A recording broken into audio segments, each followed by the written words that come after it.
Fala aí, eu sou o Luiz Otávio. Eu sou a Ana Cláudia, nós somos os dois faladores. E hoje a gente vai falar sobre a segunda temporada de DEM e nem vou enrolar muito porque eu quero começar a falar logo.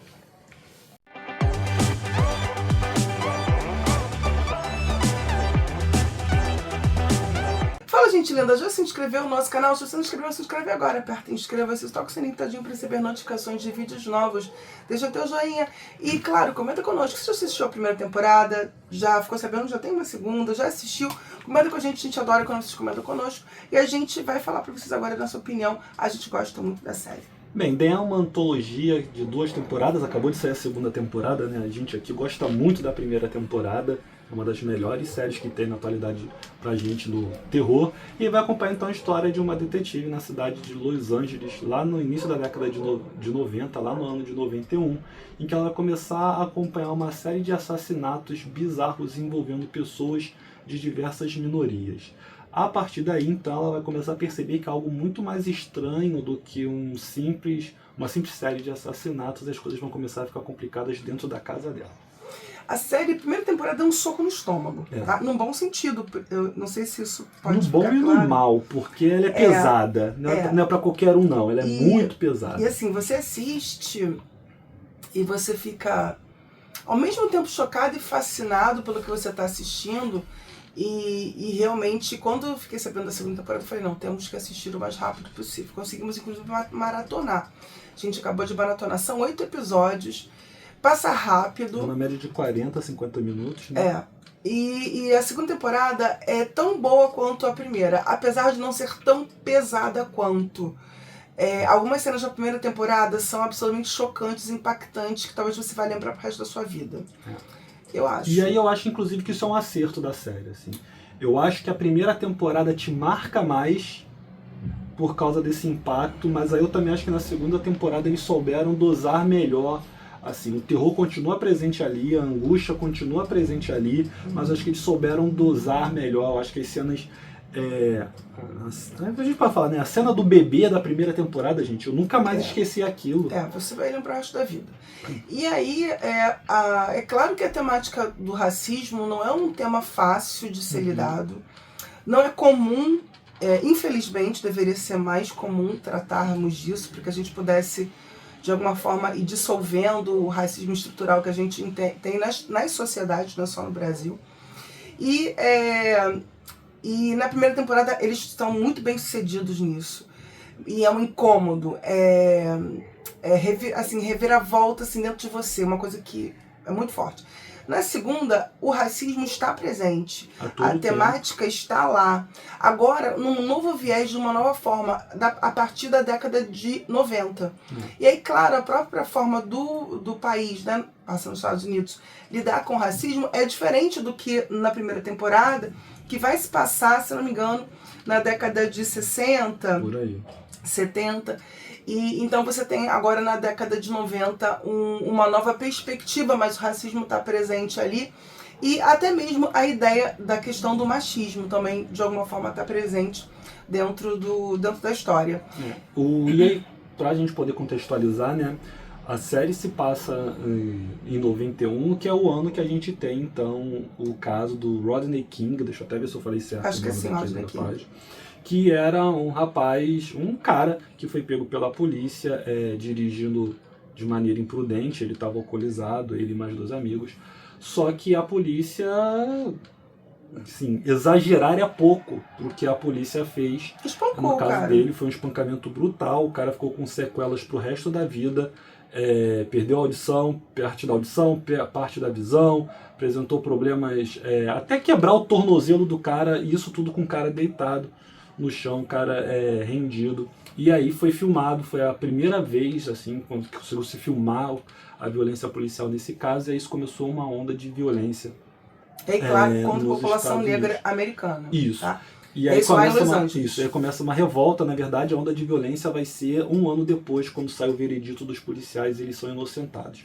Mas o filme não chega até 92, o filme vai se passar nesse período aí, após o que aconteceu com o Rodney King, que é citado inclusive na série. O chefe dela fala, a gente tem que tomar cuidado com o que está acontecendo, porque depois do que aconteceu com o Rodney King, estão de olhos em nós.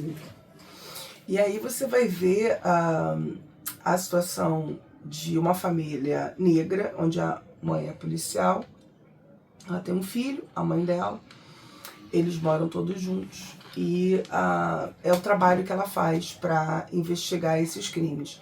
A partir disso, há uma série de ligações entre os personagens que são muito inteligentes, nem todas são óbvias. O roteiro é muito bem escrito, as falas dos personagens são muito bem estruturadas. Não é uma série panfletária, não fica falando que é lacração, não é série de lacração.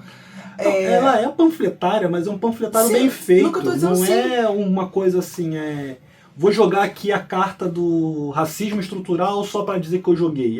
O tema é trabalhado, é bem feito. E de uma forma tão bem estruturada que não é uma aulazinha, porque às vezes a pessoa é difícil realmente tratar do assunto, lidar com o assunto, e aí às vezes uma vez parece que fica uma aula, outra fez meio lacração.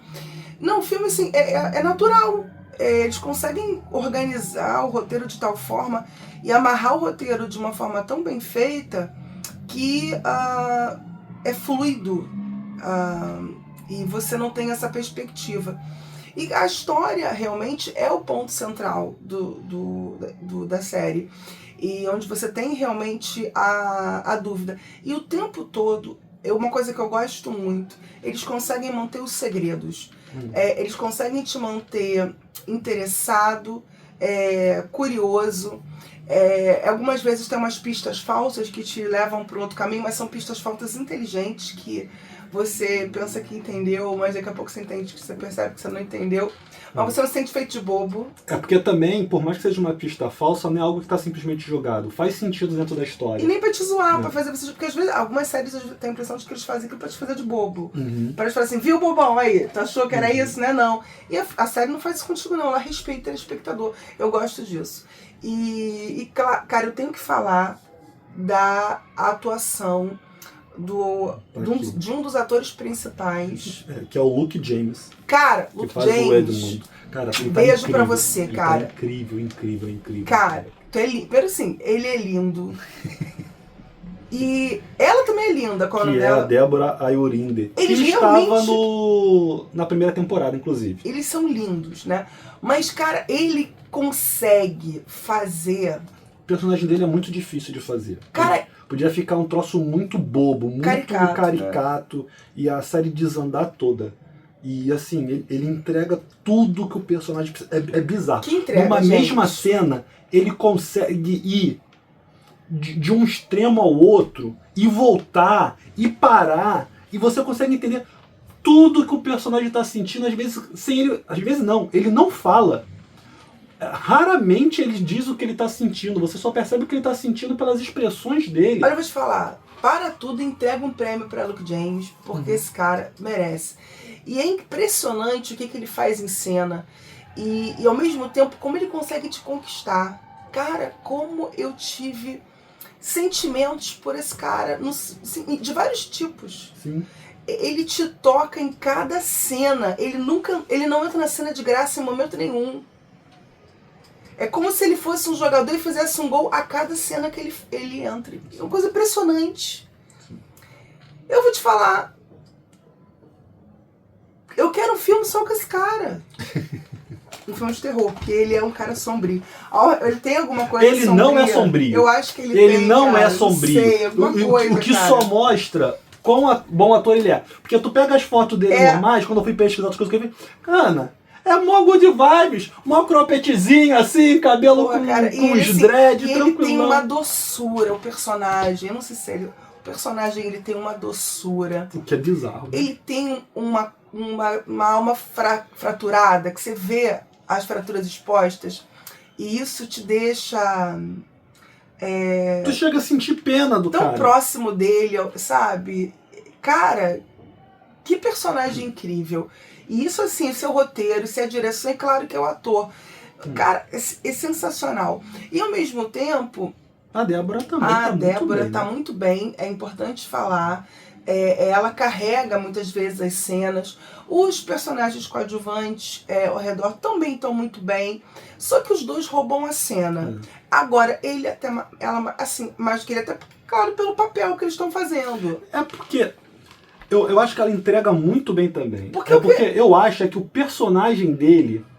Porque ele tem muitas isso a gente camadas, não cara, falou, é né? camada demais. O personagem dele é um cara que tá tentando ser um ator Aham. de cinema. Então, muitas das vezes, a gente está vendo ele tentando encenar os diferentes personagens. E você acredita nos diferentes personagens que ele faz. Até quando é para ele fazer um teste ruim, tu acredita que é um ator que tá nervoso e tá fazendo teste ruim. E um cara procurando uma chance. Uhum. E nada dá certo pra ele. Quando ele pensa que vai dar certo, as coisas não acontecem como ele esperava. E é um cara que sofre cada vez que isso acontece, cada vez que uma porta se fecha pra ele. E a impressão que você tem no filme, embora você não veja, que muita coisa já se fechou, muita porta já se fechou pra ele na vida. Mas ele tá ali, cara, ainda tá lutando. É incrível. Então ele tem muitas camadas. É um personagem riquíssimo. E o Luke James, ele consegue entender todas essas camadas, ele entrega tudo isso. É um personagem que parece que tem 1 milhão de anos, de tanta coisa que parece que ele viveu, sentiu, e tá tudo ali pra você, na tela, entregue. É incrível. É porque, infelizmente, nem toda a série da Prime pega. Assim, né? Fallout, que saiu, tá todo mundo falando muito bem, por exemplo. Dan foi uma série que fez sucesso, mas ela é meio nichada. Você não vê muita gente falando tanto dela. Infelizmente. A segunda temporada é possível que vá pelo mesmo caminho. Mas se a série conseguisse romper a bolha, o personagem dele, o Edmund, ele ia ficar marcado assim como um dos melhores personagens de uma produção de terror que tem, cara. Porque assim, é muito bom. O personagem é muito bom. Só para dizer também, né, que a criação da segunda temporada continua sendo do Little Marvin, que foi o criador da primeira temporada.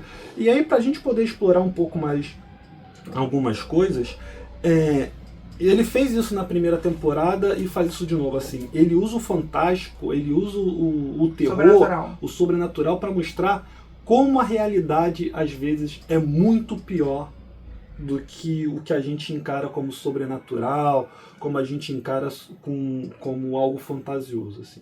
A primeira temporada tem um aspecto sobrenatural, a segunda temporada tem o seu aspecto sobrenatural também, mas tudo isso é só uma maneira dele poder mostrar como a realidade pode ser muito mais cruel do que uma história fictícia. E isso funciona muito, porque ao mesmo tempo que ele consegue fazer isso, ele não faz com que o sobrenatural da série fique esvaziado.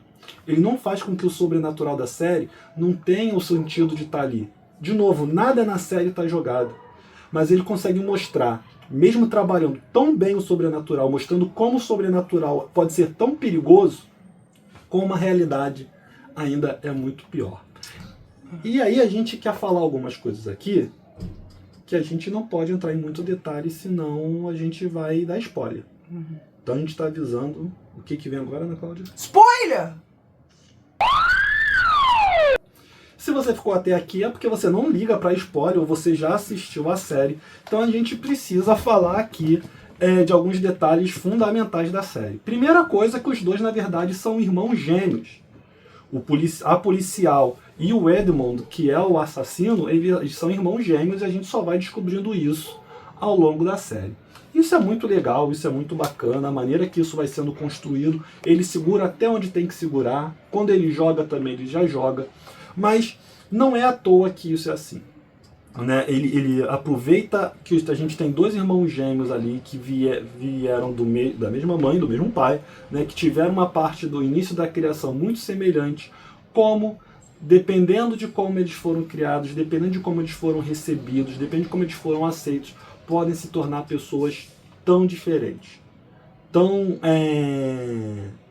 responder de maneira tão diferente à vida. Porque a policial, a detetive, acabou encontrando uma família que recebeu ela e o Edmund muito pelo contrário.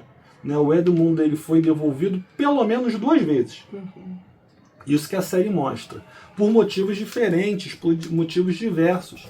E eu acredito, inclusive, que a segunda vez tem relação com a primeira vez, que já foram os traumas que ele começou a adquirir, né, quando ele é separado da irmã. E aí você vai vendo como, de certa maneira, algumas cenas mostram que a mesma coisa que incomoda o Edmund, aquele trauma inicial que eles têm, comum inclusive, tá nela.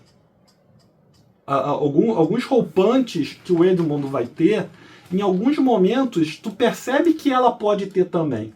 Só que por causa de como ela foi criada, né, por causa do respeito que ela recebeu, do amor que ela recebeu da família dela, do carinho que ela teve, do amparo, que curiosamente é algo que o pai de criação do Edmund fala de uma maneira toda distorcida, e que o Edmund fica o tempo todo escutando, falando que você precisa ter uma família que te dê apoio, que te dê suporte. Só que o cara ali tá falando para vender livro. Mas na prática foi justamente o fato da irmã ter o apoio, ter o suporte que fez com que ela conseguisse lidar melhor com os traumas que eles viveram lá na mulher que aceitou criar eles quando a mãe entregou. Uma coisa que a série mostra é que o racismo ele tá tão arraigado na cultura que todo negro da série é traumatizado.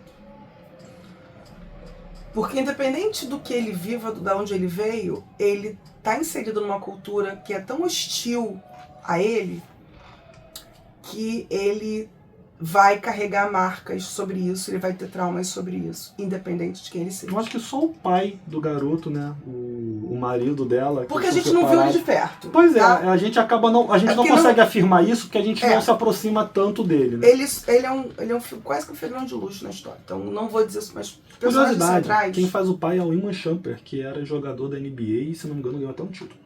O que eu percebo assim é que essas marcas vão ser tão profundas para ditar quem você e quem você vai ser no futuro, que é quase como um selo. Então, o menino, não sei se por estrutura emocional ele é um pouco mais frágil, ele vai ter mais dificuldade de lidar e vai ter pessoas com menos paciência com ele. É claro que, ao mesmo tempo, você tem a família, né, que recebeu os gêmeos juntos. A mãe realmente está vendo uma situação muito traumática, muito difícil. E para ela é muito difícil ter as duas crianças consigo. É um pouco compreensível o que se passou. Mas fico pensando... Explica, mas não justifica. Ela só entrega a criança porque não é filho dela. Se fosse filho dela, ela não entrega para ninguém. Ela tem que lidar com aquilo. Só que é mais fácil, realmente. E ela opta pelo mais fácil, afinal de contas, ela tem várias lutas agora. Ela é uma mulher negra, sozinha, viúva, para criar uma filha. Isso tá falando da mãe que recebe a garota. Que recebe os dois. E depois ela devolve o garoto. E aí ela devolve o menino, né? Gente, tá tendo uma gritaria, a gente não sabe por quê. Então, se estiver vazando, desculpa, não cachorro, não tem alguém gritando toda hora como se estivesse comemorando alguma coisa. E aí eu fico vendo que o menino, coitado, ele então tem essa dupla rejeição. E querendo ou não, já viu o primeiro abandono da primeira mãe, por motivo que seja, né? Ela tem uma explicação. Vamos falar sobre isso. Vamos falar sobre isso. De por que ele tá... Mas são 3 abandonos que ele sofre. E isso marca ele pro resto da vida. E aí, as dificuldades que ele vai encontrar de se acertar, e aí o auto-boicote, não é que ele não seja capaz de ser um grande ator, acho até que ele podia ter o talento de ser um grande ator, mas porém, no momento dos testes, ele não consegue entregar. Ele se boicota, ele esquece as cenas, ele parece tonto, quando ele não é. Mas acredito que é muito mais por aspectos psicológicos que ele tem consigo mesmo, dessas rejeições que ele sofre, desse abandono que ele tem e do abandono da própria irmã, porque diferente da irmã, ele lembra. A irmã meio que sofreu um processo de lavagem cerebral, sei lá, e acabou de alguma forma colocando-se numa gavetinha do inconsciente. Ele não, ele tá com aquilo presente, então ele tem este trauma vivo, essa ferida aberta dentro dele para conviver. E aí ele tá sempre tendo uma vida pela metade do que ele podia realmente ter. E isso é muito doloroso de assistir e ao mesmo tempo você sente muita compaixão por ele. E aí ele começa então a fazer E aí é bizarro, né? Porque chega um momento que ele resolve se matar para se entregar para uma visão mais sombria que ele tem dele, para um lado mais sombrio dele, que é praticamente assim, a maldade dentro dele se manifestando como uma entidade. E aí ele se mata para que essa entidade tenha a plenitude do seu poder.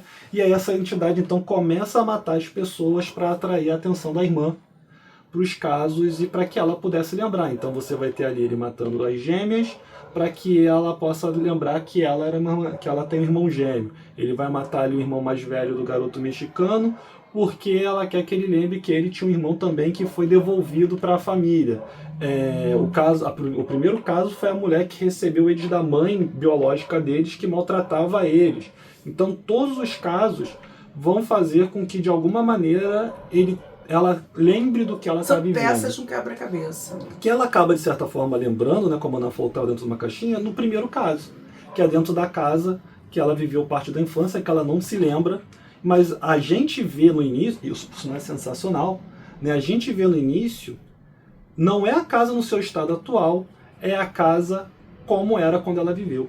E aí a gente só entende isso lá no episódio final, que ela entende que quando ela chega de novo na casa, ela vê que está tudo vazio e compara o que ela gravou de como a casa estava com o que ela estava vendo, ela entende que na verdade ela estava tendo recordação da infância dela. Isso também foi uma sacada sensacional da série, porque a série já começa quando ela vai entrar na casa um policial vomitando. Então qualquer coisa absurda que tu vê ali, tu já entende que está acontecendo nesse momento. Né? Mas ele está vomitando por causa do estado que encontrou o corpo, não por causa do relógio quebrado, não por causa da sujeira que ela encontra. Então isso também foi muito bem construído. E aí eu acho que a gente precisa falar, né, do grande plot twist. Porque essa série foi vendida como uma antologia, como histórias separadas, como histórias que não têm ligação e só teria a atriz principal ali fazendo a ligação de uma com a outra. Quando na verdade a gente descobre que o Edmund e a mulher são filhos da filha da primeira temporada, da filha mais velha, né? Não da garotinha, da filha mais velha, que ela entrega os filhos para a mulher e fala: minha família tem muito trauma, eu ainda não consigo lidar com eles e eu quero proteger eles disso. E aí a tua cabeça explode. Porque aí começa a mostrar cenas da primeira temporada, entender o que aquela mulher viveu, tu começa a entender que aquela família é marcada por aquilo, e aí a gente aproveita para falar outra coisa também, que é uma outra sacada muito boa da série, de mostrar como o que gerações sofreram dentro do racismo repercute nas gerações futuras, repercute nos seus herdeiros. Esse papo de que hoje não tem escravo, então não tem por que a gente de alguma maneira tentar ressarcir os filhos dos escravos, os netos dos escravos, não faz sentido. Então é mais uma vez a série mostrando como a questão da escravidão, mesmo que já seja debatido, mesmo que já tenha demorado, a gente ainda sofre as consequências de uma escravidão que a gente viveu. E de novo, no Brasil, gente, 1888. Não tem nem 500 anos. Entendeu? Então, assim, mais uma vez é uma sacada de gênio da série. Faz nem 150 anos. Se fizer as contas... Eu falei assim, 500, eu botei assim, o meio termo. Né? Tá longe dos 500 anos. Né? Mas isso mostra como a série é hábil em debater o que ela quer, em mostrar o que ela quer, e aí vem a segunda sacada aí, que é, a partir do momento que a garota entende, né, que a atriz principal, né, entende, a personagem entende, e acha a foto da família biológica dela, da mãe com os pais, aquele trauma, né, aquela assombração que a família dela vivia, que a mãe entregou para proteger, não tem mais a proteção. Uhum. E aí é outra cena sensacional, porque aí começa a subir a escada da casa da mulher, o Blackface da primeira temporada, que é outro personagem sensacional, que aí eu lembrei logo que mostrou o sapato e a bainha da calça. A Ana ainda demorou um pouquinho. Eu falei assim, será que é ele? Eu falei, gente... E aí só vai mostrando a sombra dele com a cartola, jogando a maçã, não, comendo a maçã, aí mostra ele de costas, faltando os 2 dedos, e aí mostra ela dentro do quarto já desesperada, sentindo que está acontecendo alguma coisa. Ele olha para ela e começa a cantar a música que ele cantava pro avô dela, que é o que você vai fazer, o que você vai fazer, o que você vai fazer, e começa a rir da cara dela, deixando um baita gancho para a terceira temporada, porque esse cara deixou o pai dela, o avô dela, maluco. Se não me falha a memória, o avô quase mata a família num acesso de raiva, mas na série ele perde o emprego, ele fica todo... Ele perde o emprego também por causa do racismo, mas a brecha que ele dá está relacionada a essa situação também, então tem aí, e agora? Essa família que aparentemente tinha se resolvido, agora vai ter que lidar com os traumas originais lá da família dela. Que, de novo, é o que a gente acabou de falar. Assim, as famílias de hoje, por mais bem-sucedidas que são, precisam lidar com os traumas que os seus antepassados sofreram. Isso é cinema. E ao mesmo tempo, eles também estão desenvolvendo novos traumas da realidade que eles vivem nesse momento. Então, eles lidam com o passado, com o presente, e isso vai, com certeza, refletir no futuro, nas novas gerações. Você vê que o menino, filho da detetive, é todo sequelado, todo neurótico. Ele tem ali traços de TOC, né, que é o transtorno obsessivo compulsivo, para dizer o mínimo, né, fora a depressão. Porque com a presença da entidade vai aumentando, né? E aí, e claro que isso é um reflexo de tudo que ele vive e da tensão que existe, que ninguém fala, né, implícita na casa, e vai se lidando como se nada tivesse acontecido. Eu queria falar sobre direção de arte também, que eu acho maravilhosa. Os cenários, a composição de cena, figurino. Eles não fizeram alguma coisa tão muito caricata, então você não sente muito os anos 90, não. Mas você vê que eles estão ali. Trilha sonora linda e a direção de arte belíssima, a fotografia muito bonita também. E eu acho que a composição, inclusive, do Edmund é muito legal, principalmente com relação ao figurino dele. Sensacional. E o final, quando ele dá a enlouquecida, que ele vai tentar fazer o personagem no serial killer, gente, é uma escalada absurda, linda e ao mesmo tempo assustadora. Ele consegue ficar assustador, e aí eu já não sei, eu acredito que tenha sido a direção de arte que tenha conseguido chegar aquela máscara louca lá, aquela pintura no rosto. Pode ter sido algo coletivo, né? Mas muito legal mesmo aquilo, e ele assim, consegue... É uma máscara simples, porque é uma meia calça com uma pintura por baixo. É a máscara mais simples e das mais aterrorizantes dos últimos tempos. E é porque não dá pra vender um troço desse, é um cara icônico. Eu acho assim que essa série sofre dela não ter conseguido estourar a bolha. Assim, o Prime Video, e aí a gente não vai debater isso aqui agora, mas ele tem muito mais dificuldade de fazer produções que estourem a bolha do que a Netflix. Porque Dan é uma série que eu acho que se tivesse na Netflix... Eu não tô falando mal do Prime Video, mas tô falando, é porque a Netflix... Tem um público menor. A Netflix já está mais estabelecida. Então, assim, se fosse uma série que conseguisse estourar a bolha, ela seria uma série muito falada. Cara, eu não vi uma divulgação. Eu vi só o trailer. Eu não vi nenhuma divulgação. E aí, nesse ponto, eu acho que a Prime, não sei se nos Estados Unidos, mas aqui no Brasil falha muito por um marketing muito simplista. E ao mesmo... E assim, um parênteses, a gente não tá falando da galera que trabalha aqui no Brasil e que manda as informações, não, porque a galera da Prime manda e-mail direto dizendo tudo que vai chegar. Mas de novo, nós somos um nicho. A gente tá falando de divulgação pra galera, o marketing mesmo, entendeu? Assim, então o marketing para o grande público, eu não vi. Por exemplo, eu tô sempre no TikTok, a Max tá enchendo o saco, a Netflix enche um saco dos lançamentos deles. Toda hora aparece lá, tchum. E não é que eu não siga, eu sigo o canal da Prime. E não tô vendo vender pra mim os lançamentos deles. Então, assim, vem agora um filme com a Anne Hathaway. Tem a Anne Hathaway, mas vai ter um filme com ela? Vai ter um filme com a Anne Hathaway, vai estrear agora em maio.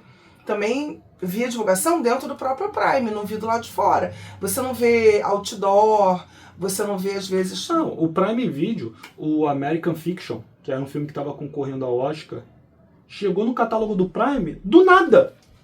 Do nada chegou. A galera avisou, chegou o filme que concorreu ao Oscar de melhor filme do Prime, hein? Então, assim, eu não sei. Não sei se é aqui no Brasil, não sei qual é a estratégia, qual é a verba para isso, não sei. E é claro que muita gente acaba assinando o Prime, muito mais para ter frete grátis na Amazon. Não sei. Ou por causa do futebol. E ao mesmo tempo, assim, ela tem. Eu vou te falar, nos últimos anos, ela deu um upgrade enorme no seu catálogo. Ainda tem muita coisa paga que incomoda muita gente, porque, pô, tu só paga um streaming pra você pagar ainda pelo que você vai ver, eu acho extremamente chato, realmente. Tem muita coisa lá guardadinha lá pra mim, esperando um dia aparecer de graça. De graça não, porque eu já tô pagando. Mas não sendo pago a mais, porque eu acho absurdo, realmente.